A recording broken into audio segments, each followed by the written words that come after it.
afternoon, everyone.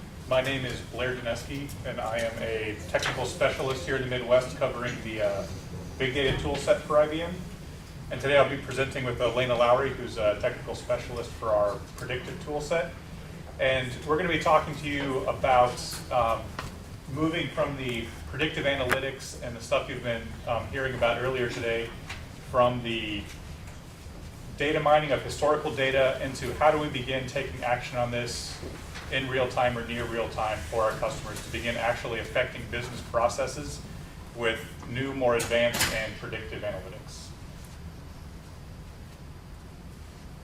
We're going to start with talking, what do we mean by real-time analysis and what are the benefits these are going to provide to us. Talk a little bit about the platforms IBM provides to begin enabling customers to take this next step. And then at the end, Elena's got some demos that she's going to walk you through to show some of how this stuff works in real life. So, when we start talking about analytics, especially analytics and big data, we need to, think about this in context of where we were, what we used to do, and then where we're going in the future and how things need to change. Because we don't want to be doing new analytics or new technologies just for the sake of doing them. We're usually doing them to try and address a new business problem or new realities that we're facing. And when you think back, a decade or more ago, when we were centralized on, a single mainframe or a single large operational system that most companies ran off of, you were dealing with, at the most, thousands of applications.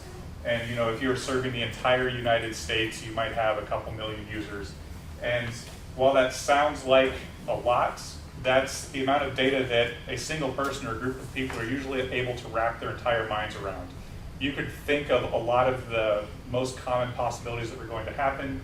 You could code for those in your applications. You could know the kind of analytics that people might want to respond to. And you could provide those, within your single silo. In the next generation, we started going to this client-server web. The internet started existing, really growing into common usage. And then we started talking about tens of thousands of apps and tens of millions of users. And this is where we started getting into needing large data warehouses. We began collecting lots of data from multiple source systems in order to be able to build the context that we needed to do, the second generation of analytics and the deeper dives and dashboards and reporting that has been state-of-the-art up until the last few years. And what we're seeing is we're now transitioning into this third phase where we're encompassing the entirety of the Internet of Things. This is the new buzzword that a lot of people are talking about. So, not only are we now embracing the entire world, all of the people that are in it, but it's also all the devices that those people are using and all of the sensors that those devices are connecting to. And not only the apps that you produce, but the mobile applications, the sensor embedded applications and analytics that are just throwing off data all the time. So when you begin thinking in this scale, this is beyond what any single person or enterprise can begin wrapping their minds around. So we're talking about collecting data from a variety of different systems that we didn't have to interact with before, making connections between them, and not only mining these for information, but mining them in a time frame that allows us to take action or do something that moves the needle for our business. Because it's great to provide a new dashboard, but even if that information is good to know, if it doesn't allow you to do something differently that materially affects the way your company does business, then ultimately what value would that have? Right. So when we start talking about different industries that IBM works with, these are the types of things we're talking about, right? So what are the types of analytics we can do in real time that would allow someone like a bank or a financial institution to change from focusing just on a single transaction, what is the risk of this mortgage, or what will the value of it be, to what is the outcome we ultimately want to get to? What is the entire relationship we would like to drive with this customer? What packages and additional services could we wrap around something like a mortgage to increase wallet share, drive lifetime productivity, or even mitigate some of the risk that we may be determining, in this one individual transaction, where we like to be in the future. That's very similar to what we're talking about in retail. It's not just about how can I maximize this single transaction or how do I price this one item. It is how do I manage the entire portfolio of products I have and the supply chain to get them there, as well as my entire interaction with the customer over the lifetime of our business relationship to maximize the value of that entire system. And you can already begin to think about, that's a lot more data points over a lot longer time. And it allows you, or requires, that you begin thinking about this entire, thinking about the entire picture, but acting on it every time you interact with that customer, right? So it's not just about what coupon do I give them now, but how is that going to affect our relationship in the future, and what do I need to do now to drive additional business in the future, or how does what I do now need to be shaped by previous interactions that happened in the past, right? So it's a much bigger standpoint, and this is just a little more detail on that. In the governments, we're moving from responding to anticipation, or at least being able to respond and take action before you require your constituents to tell you, because that's a lot of the frustration we see with governments today. They will take action, they are looking out for their people, but usually not until a groundswell of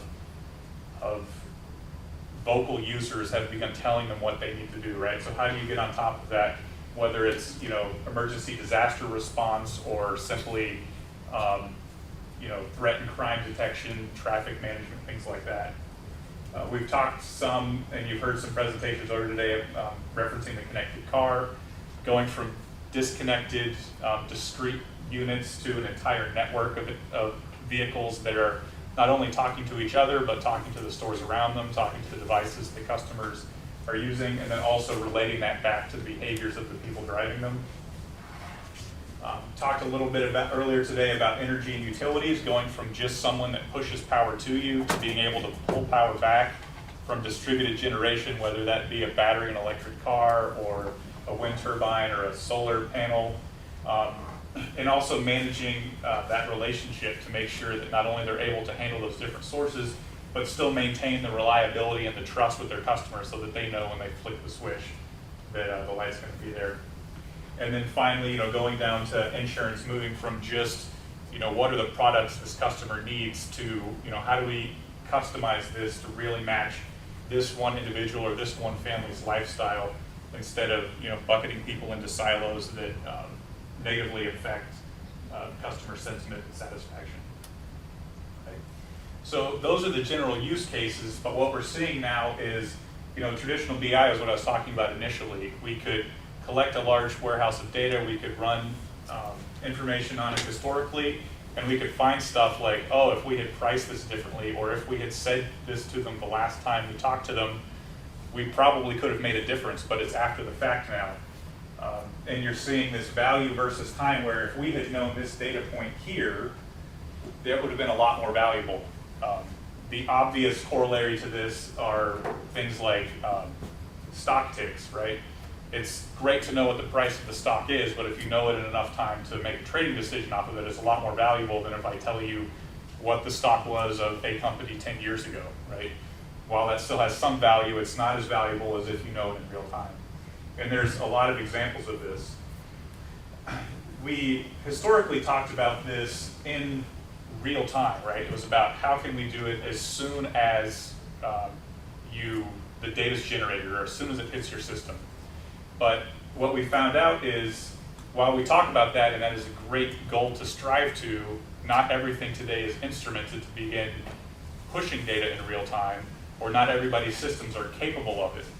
So what we're moving to now is action in the right time, because in addition to these two, there's a third axis that's not represented out here, which is the cost of implementing this, right? So we could go back and put real-time sensors on everything out there in the world today, right? But there's a cost associated with that, and what's the benefit of realizing that?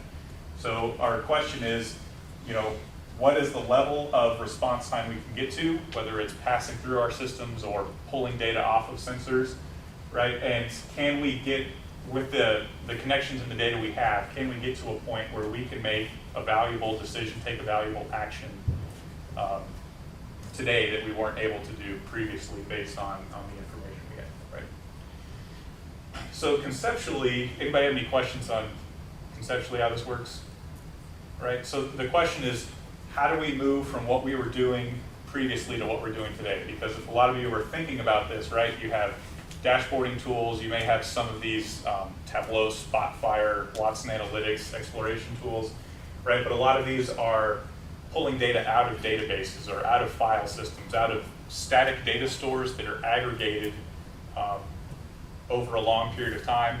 And if nothing else, there's some latency with collecting data, creating a record in the database, and then fetching it back out, right?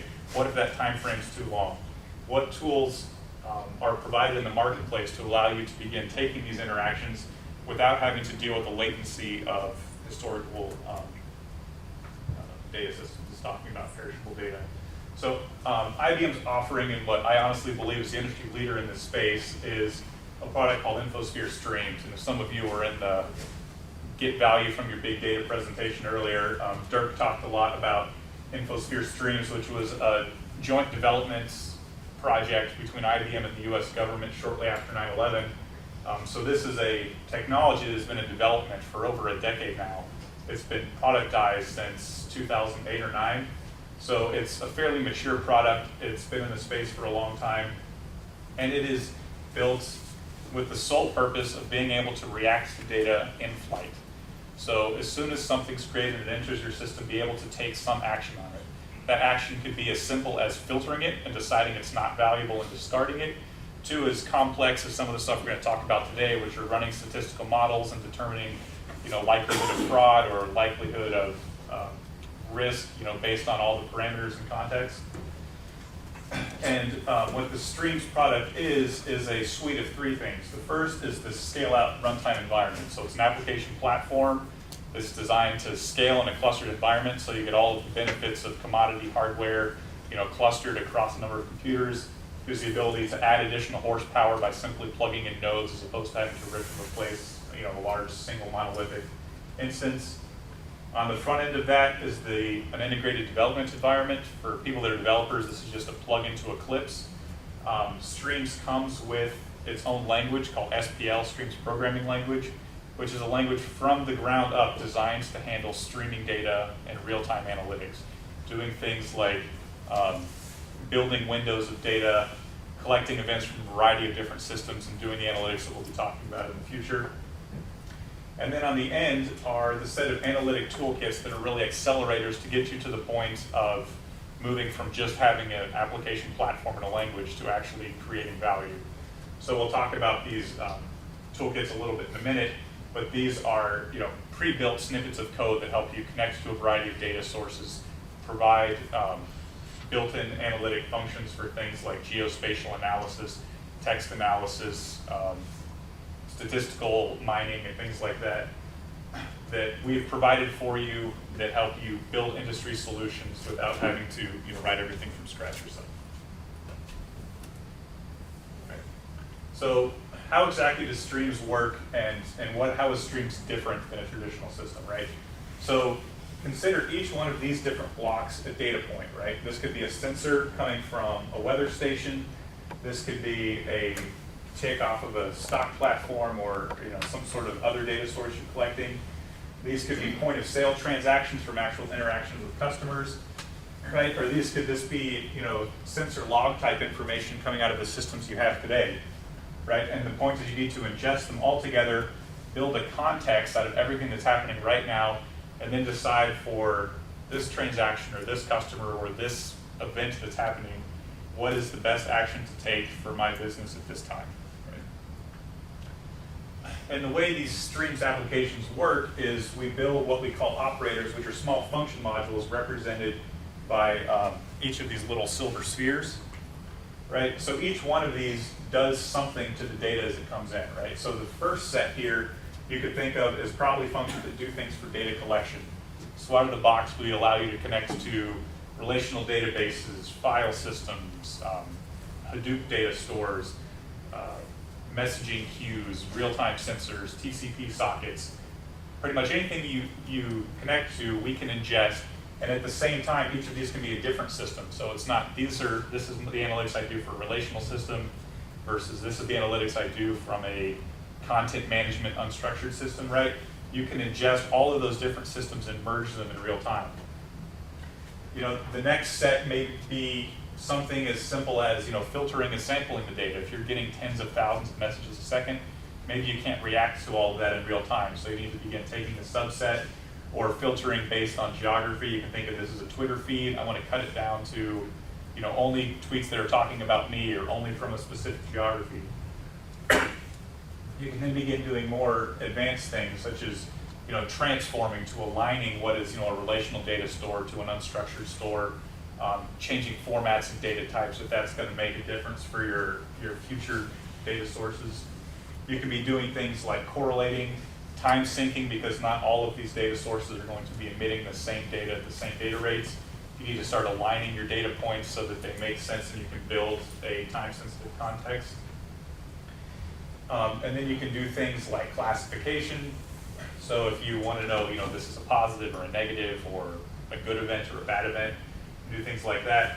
And a lot of the functions we begin seeing, especially for initial use cases, are just doing things like annotating, right? So what if you had a transaction from a customer, but you had additional information about it when it went into your operation? So what is happening in the space around the customer besides just this transaction? What was the weather outside? What was the market conditions? What was happening around this transaction that had impact on it, but is not core to the data that's coming from your individual transaction. Right? And then in the end, we have a set of toolkits that we provide you that write to all of the data sources you want as well. So when you get an event, do you want to enter that as a historical record in the database? Do you want to kick off an application flow and another application is going to do something? Do you want to output text to a call center screen that's providing a next best action? Right? Whatever you need your output of your real-time analytics to be, we provide the toolkits and accelerators to generate that output as well. And down here, you can see a database. One of these is writing to a database, and this is to show that this is all done before it hits your first traditional data store, right? So as soon as it enters your firewall or you pull it from whatever source, you can begin taking action on it and changing the way you're interacting or you're handling this transaction in real time before you have to wait to land it in the system, write a query, aggregate that, and put it on a dashboard or something later, right? So this is what provides us the speed and flexibility to put together an application that allows customers to move from static dashboard reporting to actually being able to generate or mine information in real time and take action on it right now. Let's turn over to Elena. Sounds good. I think you guys probably heard presenters say, I've done this presentation so many times I can do it with my eyes closed. Well, I actually have to do it that way today because I can see nothing on my screen, which would be a little bit challenging because I wanted to do some live demos. But let's see if we can make it work, and if not, there's always a backup plan. So before we drill down into the analytics, I just wanted to set the stage a little bit. Blair did a great job explaining to us the infrastructure, what happens before we get to do analytics. What I will be talking about is how do you implement these little circles, the actual logic that actually does the analytics. And we will be doing it with the SPSS platform. But before we get into the details of SPSS, I wanted to talk to you about the process of implementing analytic applications. I chose a generic term because to me, every use case maps into the type of analytic applications. You may be trying to predict fraud. You may be trying to predict failure in a part in a manufacturing line. Maybe you're trying to figure out which item to sell to a customer, to market to a customer. At the end of the day, you'll be using some historical data to build this analytic asset. And typically, there are 3 steps in deploying your analytic application. I am an architect. I'm not a data scientist. So when I look at how I build things, I like to know what my steps are. And these steps are similar to deploying other applications. First, you got to develop something. Then you got to deploy and integrate it. And then you have to maintain that analytical asset. And when you're evaluating different platforms, we know that IBM is not the only solution. One of the main things that you should be thinking about, am I working with a platform that implements all of these 3 steps? Because what you don't want to do is build the best predictive model that you possibly can build. You spend months doing it, and then you realize you have to spend another month or two, if not years, trying to integrate it. And as you have seen, and you'll see it later in the demo, this is where the combination of IBM or SPSS and InfoSphere streams gives us a huge advantage because it actually has the built-in integration. Now let's talk about building the models a little bit. Again, there are lots of tools that allow you to do that, but what about productivity and efficiency in building those predictive models? What if you were able to do it in weeks as opposed to months? And that's what I wanted to focus on in today's presentation. If we were to talk about SPSS platform, that probably would be a 2 or 3 hour presentation. So what I wanted to do is just focus a little bit on efficiency here, point out some of the features, and then of course we'll talk about integration real time as well. So the main tool that you'll be working with when you're building analytical assets is the SPSS modeler. It's a data mining workbench. It's a visual data mining workbench which supports all the phases of the data mining process, from data preparation to data understanding, building predictive models, evaluating them, and then finally deploying them. And actually, instead of doing the PowerPoint, this is where I wanted to do the demo, and this is where the eye test comes in. And you know, I did want to build a model from scratch, but I can already see that it would be a little bit difficult for me to point and click. So unfortunately, I have to show you already built predictive model as opposed to doing point and click. But let me just explain to you the way that you would work in the data mining workbench. The main idea is that you would select visual nodes that are available and then drag them to the palette, connect them, and sort of build out your business process. So in this example, the nodes are organized based on their functionality. So you have different types of data sources. These are static data sources that you're working with. They contain historical data because we build models based on historical data. We support databases, flat files, Excel, and so on. There is a session going on right now that talks about integration with Hadoop. Well, I'll cover it for you in 4 words. SPSS integrates with Hadoop. So that's all you need to know. And everything that I'm showing you here, all the data mining that you can do with other data sources, with flat files, databases, can also be done against Hadoop data. So after we connect to a data source, we need to apply a series of data preparation operations. So whether they're field level operations or record level operations, they are presented through visual nodes. There are hundreds of these functions that are available here. And if you visually look at it, you might be thinking, well, I kind of see dozens, I don't see hundreds. It's because within each one of those nodes, you have yet another set of functions. This tool has been around for close to 20 years, so pretty much any data preparation transformation function that you thought of is already there. And if it's not there, it's extendable to where you can add your own functions. Now, after you prepare the data, typically you would you would apply a model.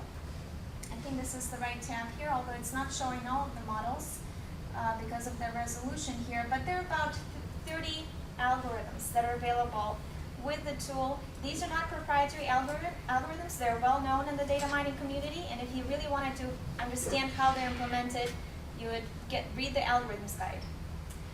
And then eventually, after you apply the predictive model, you probably want to write it to some kind of output. So that's what I've done in this very simple example. I think I should be able to at least show you this. What we're doing in this example is building a very simple predictive model for credit card fraud. We're looking at the historical data. This is transactional data for credit card transactions. And in addition to information about the transaction, it also has a flag, whether the transaction was fraudulent. So the way that we're going to use this information is identify, basically tell our model which field we would like to predict. In our case, it's the fraud field. And I used one of the decision tree models to actually build the algorithm. And this is the outcome. It's a decision tree. Also, if I wanted to understand which predictors are the most important for that model, I can use the view here. But at the end of the day, it's not the model itself, but probably the output of the model that's more interesting to us. And let's go ahead and wait till the model is built.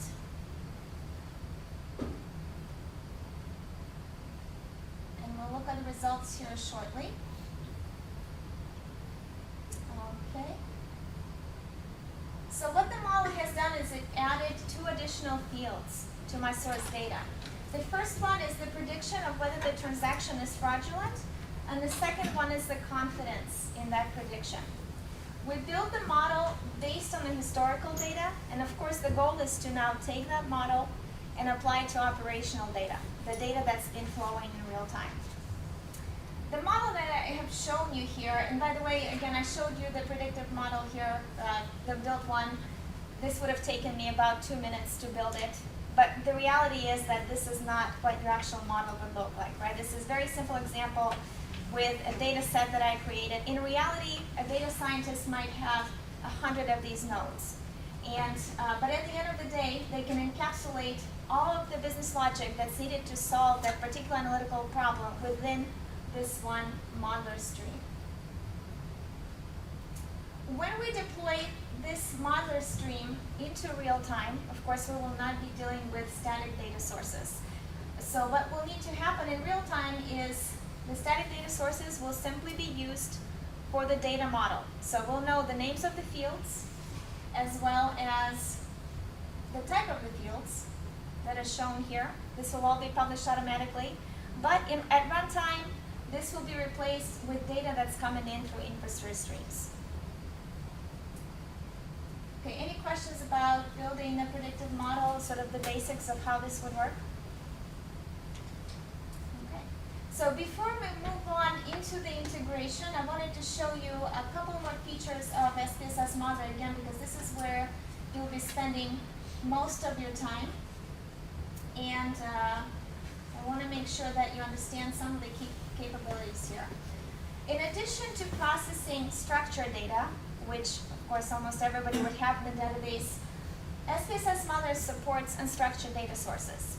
And there are quite a few text analytics tools out there. Within predictive analytics, we want to use unstructured or text analytics to do one main thing. We want to convert unstructured data to structured so that we can use it in predictive modeling. So we have a text analytics node, and if we take a look at what this node does, let's first look at the preview of the data. So we have, this is a telco churn example. We often use telco churn mostly not because that's the only models that we build, but because everybody understands it. So we have some comments from the call center, and we want to see if these comments will be useful in building predictive models. So what we can do is apply a text analytics model. And text analytics does, one of the things it does is what's called concept extraction. So it looks at that sentence, it uses natural language processing, it uses built-in dictionaries, and it says, well, these are the concepts that are present in that one string of text. So by itself, sometimes it's useful. People do visualization on these. They can see what type of people, what kind of things people are saying. It also can do positive, negative sentiment analysis. But again, in our case, the main goal is to combine it with a predictive model. So here we build a predictive model, including the unstructured fields.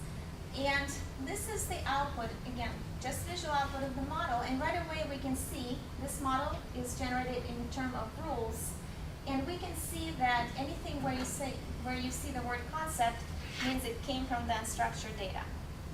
So let's see what happens in real time. Let's say I deploy this through the InfoSphere stream solution. In real time, I can have a call center agent typing in whatever they're hearing from the customer. It runs through the SPSS text analytics model, which is going to separate it into concept. And then it runs through the predictive model, which tells us whether the customer is likely to churn. And then finally, we're going to make a decision. What are we going to try to do in real time to keep that customer? Are we going to give them a better offer, or maybe do something else? All right, so I think from the modeling perspective, those are the main things that I wanted to show you. And now we can move on to integration. I mentioned to you that when you're looking at the platform, you want to make sure that integration is something that you want to do quickly. The value of whatever solution you're implementing, this is the value proposition. This is where it's going to be. It's going to be analytics. And the rest of it is going to be IT cost. That's what deployment is. So the way that we would deploy the model, I'm actually going to go back to my fraud example because that's what you will see integrated in InfoSphere streams, is we would need to take this analytic asset, which is also called stream, it's a mother stream, we would need to get it to the form to where it can be integrated with InfoSphere streams. And the way that we would do that is by simply adding any type of node. It really doesn't matter. I can't see too well here. Let's try this. Okay, and so what we need to do is generate the files that will be recognized by InfoSphere streams. So that's it. 3 files are generated, the runtime, as well as some interface information. Whenever we're going to integrate, remember we need to understand what the data model is, and that data model is captured through one of these files. So that's it. As far as the data scientist is concerned, they are done. By the time they generate these 3 files, they can check it into a central repository. However they want to distribute it to the InfoSphere Streams developer, it's up to them, but the data scientist is done with their testing and development at this time. So now I'm going to switch to the InfoSphere Streams environment. You find it?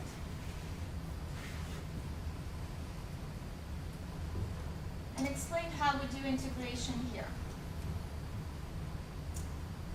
So as Blair mentioned, InfoSphere Streams applications are developed in Stream Studio. It's an Eclipse environment, and they're written in SPL, Streams Processing Language. I don't think we can see the top of the screen, can we? There you go. So in order to integrate SPSS with an InfoSphere Streams application, the first thing that the SPL, the Streams developer, would do is import the SPSS files into their project, into their InfoSphere Streams project. You can see here that I have imported several of these. You don't have to develop just one SPSS predictive model. You can develop as many of them as you want. Now this manual import, it's only a one-time task. The first time you build the application, you manually import it. As you are updating your models, as you are refreshing them based on the new set of historical data, you don't have to manually do this task. There is functionality built in between the 2 platforms to automatically pull in the latest version of the model. Of course, you cannot change the data model. The data model between the 2 has to be established ahead of time, but that's very normal practice for integrating any 2 systems. You need to have some kind of interface that doesn't change. So after they import the model, they need to write just a couple of lines of code, and unfortunately I didn't open it. I don't think I can find this code for you now, but it's basically, it's literally 2 lines of code, and what it's doing is it's mapping the parameters, the input parameters that you have seen in the SPSS model to the parameters that are being passed in through InfoSphere Streams. That's the only 2 things that you would be doing. And once you do that, this little output right here is what's called the InfoSphere Streams graph. Let me see if I can make this bigger.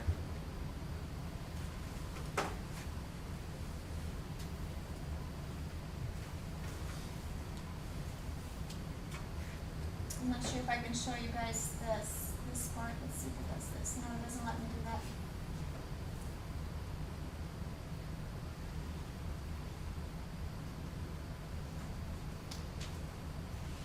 Let me see if I can maybe bring it up again and it could be a little bit better. Okay, maybe a little bit better. So what this shows in InfoSphere Streams, you remember that really nice graph, that slide that Blair showed you with the little white circles and the data flowing through it? Well, this is what it actually looks like in InfoSphere Streams. This is live application, and the way that it's been structured is we have one component of InfoSphere Streams. This is one of those white circles that's listening to the data sources, that's reading in the data, and now we're splitting it. I'm not sure why I'm not able to scroll this. That was my whole problem before. But do you have an idea of how we can? You have to scroll down.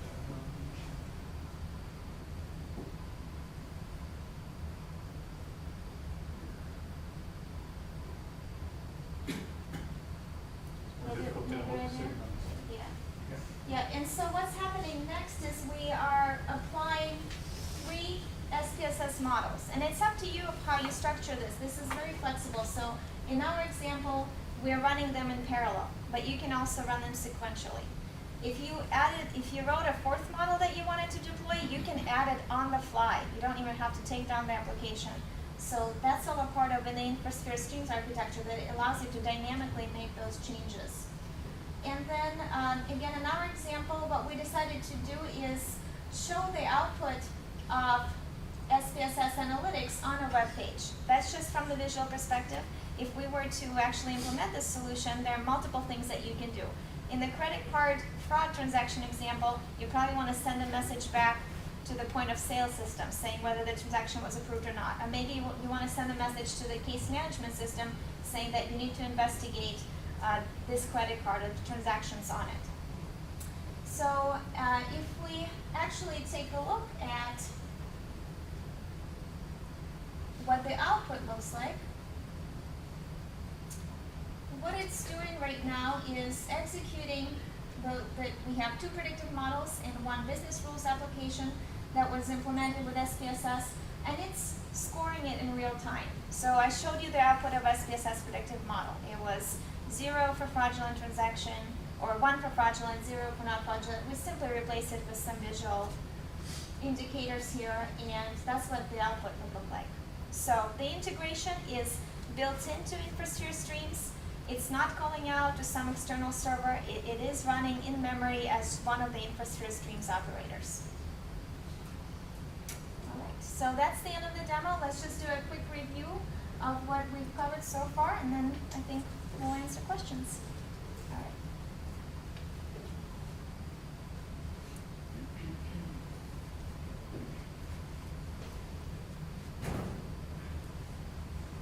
Just a quick review of, again, what the architecture would look like. And this is very similar to what I have shown you. Is we connected to a data source. In our case, we didn't enrich it with any additional data, but a lot of times, especially if you're working an example like credit card transactions, or maybe even trying to determine next best action of what item to recommend to a customer, you may need to retrieve additional data from the database. And in that case, you can use one of the operators that's built in with InfoSphere Streams that Blair mentioned. I already talked about how we run in memory, and again, you have an option of whether you do some things sequentially or in parallel, and then eventually you would send the response back to the line of business application. So we spent time today focusing on these two steps, on development and deployment, and as I mentioned, we only talked about integration with InfoSphere Streams. This is integration for real-time deployment. But if you have other types of big data sources within your company, maybe you have other types of use cases. Just wanted to mention that SPSS has built-in integration with Netezza, with Big Insights, and in as far as integration, it is built-in integration like I've shown you. So you don't have to take any additional steps. It's basically working as it would be working with a native application. So, and that wraps up our application. So hopefully this gave you introduction of SPSS as the analytics platform. I focus on the development tool, but keep in mind that it has all the capabilities for deployment. We talked about InfoSphere Streams as being a highly scalable solution that integrates with many types of toolkits, and of course, we've seen the demo of the integrated solution as well. So thank you very much.